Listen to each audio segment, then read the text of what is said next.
Hello and welcome back to the 20th Century Dude channel. If you stumbled upon this video, you've likely had some questions about my recent short film, Alien Joyride. A quirky, fun little ditty, but also some big surprises that will most definitely affect the Analog Pictures universe going forward. And yes, if you do remember from Art Class Part 2, it is confirmed that all my short films are part of a shared interconnected universe, and Alien Joyride is the next big piece of the puzzle.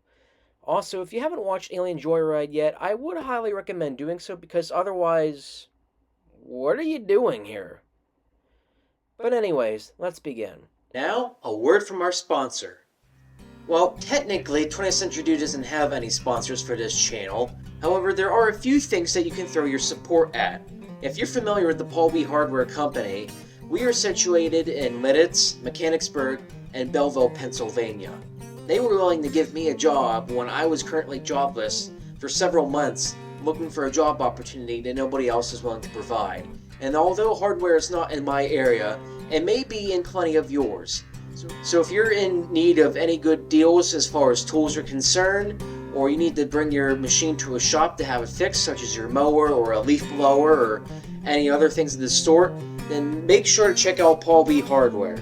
You can order things online, so make sure to support this business as much as you possibly can, because if Paul B. Hardware is willing to give me a job, I feel like it's up to you guys to give them some support. After all, without Paul B. Hardware, this channel would not be as successful as it already is now, believe it or not. Now, on for our main programming. Don't touch the dial. The film begins on the planet Mars, and one of the big questions I got was, if there were these big inhabited Martian cities, and there's Mars rovers running around, wouldn't they obviously detect the cities? And there are multiple answers to this. One, it's entirely possible that these cities can't be seen due to a potential force field or ray shield or some kind of closing off of any visual contact on purpose. Or two, the rovers simply just didn't notice them yet or bother to go over those hills. Or three, it made for a nice visual, get over it. We also get brief information about Martian car culture, if that's what you want to call it. Martian teens are apparently similar to ours, but instead of automobiles, they get UFOs instead, or as they call it, Martian vessels. Our Martian teen, who we'll call Marty for simplicity's sake, ventures to Earth even though he's not supposed to, and this is where the main havoc begins. I did receive an inquiry as to why Earth music is in the ship's database, and honestly, as often as the aliens supposedly visited our planet, between Roswell and now, I don't see why they wouldn't have attempted to download as much data as they possibly could, even if that means downloading things like our medical records or our entertainment database. I also had to pick between two songs. The one in the short is Free Ride by Audio and Adrenaline, but the other one I was going to pick was Born to Be Wild by Steppenwolf. And I didn't use that one because it is more well known and probably would have been much easier to get a copyright strike on YouTube. Free Ride also fit the vibe more than Born to Be Wild did, so that also helped in deciding what tune to pick. As Marty joyrides across the entire planet, we do get to see multiple cameos and appearances along the way. For one, we get to see none other than Burkett Fleming himself. This was clearly a homage to Is a Broker Fixable that I do with Burkett on this channel, and it can be assumed that a version of this series also exists in the Analog Pictures universe. That also means that there is now a version of me working the 20th Century Dude channel, and of course that's not the only canonical appearance I've made in my shorts. I appear in the back of One Shot and Dandelions, and I appear in the opening monologue of Art Class Part 2. So what does that reveal about this version of me? I suppose this version of myself went to Chuck's art class at one point, and outside of working on that universe's version of the 20th Century Dude channel, I appear to have also went to Penn State University or whatever fictional college that's up to your own imagination. Regardless, this was only meant to be a fun and silly homage to the Is a Broker Fixable series. It's also serviceable to fit the gag. We also get to see some drone shots of Mifflin County where I reside, and I do have a funny story to tell about that. I was getting what wasn't supposed to be the last of the drone shots in my hometown of Belleville, but my drone apparently decided to get a mind of its own and proceeded to detach the connection between it and my phone, and for a while I actually thought I lost it. Later, as I went out to get the mail, the drone suddenly shot by my house and then later dropped into a field just near me. Honestly, that's why I later resorted to just getting as much stock footage as I could, because the drone is now what I consider to be on timeout, so I definitely won't be using it for a while. Along the way, we see the UFO go by a marching band, and it's none other than the Mifflin County High School marching band itself. The band I was part of for 5 years, and did video for at least 4 years afterwards. My hometown band also gets an appearance, and the footage here is from the Space Year in 2016, the show in which we perform music from Star Wars, Star Trek, and The Planets by Gustav Holst. The footage is taken directly from our opener, the theme to Star Trek The Next Generation. And you'll also note that this is also my second cameo in this film. I was playing timpani at the time, and while I'm barely noticeable, I am in the footage. And while I technically can't be two places at once, I'm only counting the Burkett appearance as my only canonical appearance in this video. The video also must have been taken by my mother, or at least I think she did the video for this. So this isn't the only time she's contributed to one of my projects. The other one was in the interrogation where she got shot. And that's pretty much it. Anyways, after the main joyride is finished, the hijinks begin. The ship's magnetic levitation systems accidentally turn on and take away a car from an older couple, who were played by my grandparents. My grandfather also was the narrator for Art Glass Part 2, if the voice sounded at all familiar to anybody. We then cut to Chuck the art teacher, one of the biggest cameos of this short film, and one of the biggest references to the Art Class short film specifically. This is exactly the scene from Art Class Part 2 where Chuck just got back from the cartoon world and discovers that his car got stolen by the kleptomaniac. To sort of pay off the joke that Chuck's car was missing, the car is dropped right near him and Marty the Martian just keeps going on with his hijinks. Yes, technically it's not his car, but just go with the joke. That also means in context that the montage of Marty traveling around Earth happens about the same time as the creativity montage of Art Class Part 2, just in case you wanted to know how these two films would specifically link up. Alien Joyride would also have to begin about halfway through Art Class Part 2 to make this sort of timeline make sense. We also have to bring up the kleptomaniac later because he does sort of come into play for this. And before I forget to mention, right before the Air Force attacks, there is a shot of a sign on a pole advertising for Chuck's art class, since attendance for his poor class is basically down to nothing at this point. The phone number on it I did have to fake a little, but it is a reference to Art Class's release date, which was June 15th, 2021. The other cameos from my great-grandma Betty, who honestly was a little reluctant to appear in this, but considering the nature of her brief appearance, it made total sense.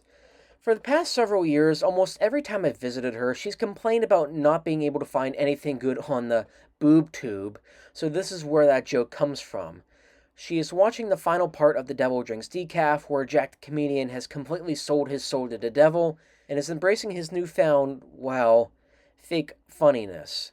I think I will come out and say that these comedy sessions probably were pre-recorded, and then later put on the television, and that's why it's on TV in the first place. Anyway, the signal from the UFO knocks out the television frequency, and that's why the TV shuts off, hence prompting this great line. There's nothing good on anyway. Then the Air Force attacks, and in one of the first establishing shots, they zoom past one of the same locations Dandelions takes place in. It's the same playground at the beginning of that short film, and we also see a similar version of this location in Art Class Part 2. The ship's AI voice warns of an attack, and yes, I know, it does sound exactly like Siri. I'm sure the Martians stole that from Earth's database too. We hear a voice from 2 of the 5 Air Force pilots, the main one being Ryan Hopkins, aka the guy who saved Art Class 2 from extinction when my hard drive crashed last fall, and I almost lost that entire short film. The other one being my sister, who finally got to be in one of my short films. Now, there is one error I want to point out that, unfortunately, I didn't notice until after I published the film on YouTube. We see 5 jets throughout the entire battle, yet 6 are somehow destroyed.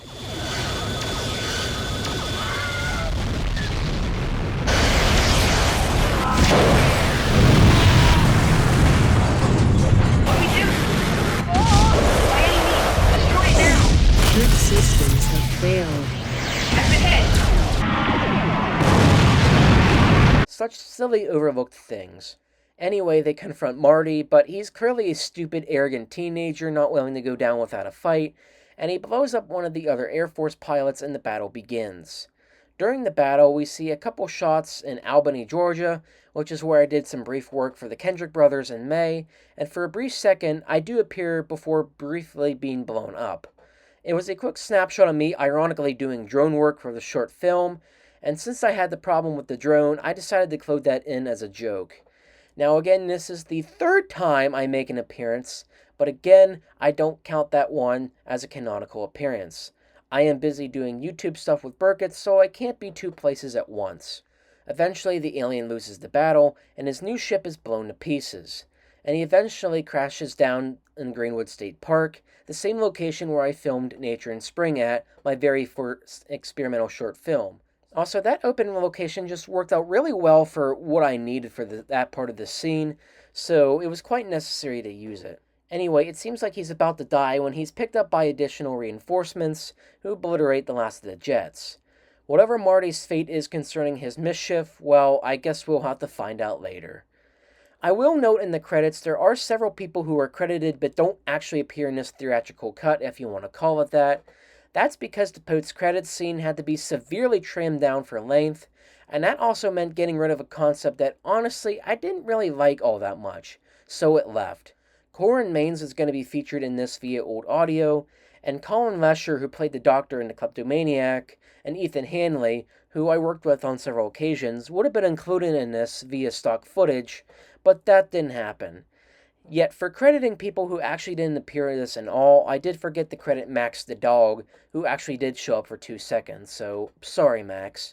The post-credits scenes begin with a mysterious agent investigating one of the crash sites of the alien wreckage, and it's revealed to be Agent Gruesome, who, yes, finally does have a name, and it's the same character who survived the events of the Asset short film, and has his own plans for revenge in order to kill Agent Owen, who shot him in the eye, making him half blind, hence the cool eye patch. His mission apparently was supposed to be investigating the wreckage and figuring out how to cover it up, but there was a change in plans since Agent Owen has been conflicted in nature, and of course, a hitman organization that they're a part of, failure is not tolerated at all, so punishment for failure could result in death. However, while it seems that Agent Gruesome is being set up for a confrontation with Agent Owen, that's actually not the case, because in a stunning plot twist, he's attacked by a monstrous Sasquatch and loses his other eye, and then eventually dies. I know it seems like the Bigfoot bit came out of nowhere, but that is actually the setup the Sasquatch short film I plan on making. Granted, there is a good chance that short film might not happen, in case I don't get a good suit at all, but just in case it doesn't, at least the setup is there. Following that little bit, the interrogator gets a call from his religious brother, a brand new character in the Analog Pictures world, called Pastor Joe, who I hope to include in small roles periodically and then eventually Art Class 3. He essentially is the flip side to the interrogator who kills people for a living or has people killed for him, while Pastor Joe tries to save people's lives through Christ. These two men clearly have two different paths, and I don't think the interrogator is in any hurry to have his soul saved, so perhaps he is already too far gone. I guess we'll have to find out at a much later point. I also understand that for a lot of people, this part of the scene feels a little unneeded, but it is going to mean something in the long run. At the final point of the credits scene, we see the interrogator hold the cartoon marker from Art Class Part 2 in his hands, uttering the words, "The end is closer than anticipated," clearly foreshadowing where everything is going, which is of course Art Class 3, set to release next year, and it is going to be the end of the Analog Pictures short film run. It seems like a random moment, especially if you haven't seen any of the Art Class short films, but it is meant to be a major surprise. I believe I have brought this up before, but this was only a fraction of what the original post-credits scene was. The original post scene ran almost 5 minutes long and clearly needed trimmed down, and an interrogation scene between the interrogator and the kleptomaniac was cut out. It would have revealed that the doctor's appointment the klepto went to wasn't actually a doctor's office, but merely a ruse. It would have also revealed that many of the characters or background extras we've seen in other short films were actually secret agents working for the interrogator. This would have included the doctor from the kleptomaniac, Charlie Krakowski from Dandelions, the main pilot from Alien Joyride, the first comedian from The Devil Drinks Decaf, even Burkett was going to be one of the agents. While this would have been a bold idea, I did realize this did negatively impact these other short films by making them feel less special. Ultimately, for the Kleptomaniac short film, it would have made that concept useless if the whole appointment thing was just a ruse. The only thing this scene would have solved was to fill the obvious plot hole of how the interrogator got the cartoon marker in the first place. I will reveal it just here and out. He got it from the kleptomaniac, who stole it when he stole Chuck's car, and it can be assumed that the cartoon man probably dropped it sometime during his confrontation with Chuck. That's the only good thing that works about this section is filling in the plot hole, but the rest of it just kind of dilutes the other short films. But yes, that is why the interrogator has the marker, and it is kind of a Voldemort and Harry Potter and the Deathly Hallows, or Thanos getting the Infinity Stone situation where he is kind of the last person you want to have a thing with this type of creative power, so who knows what he'll be capable of with that marker. We also see his eyes briefly flash red, and you might be thinking, wait, how did he do that? What's up with that?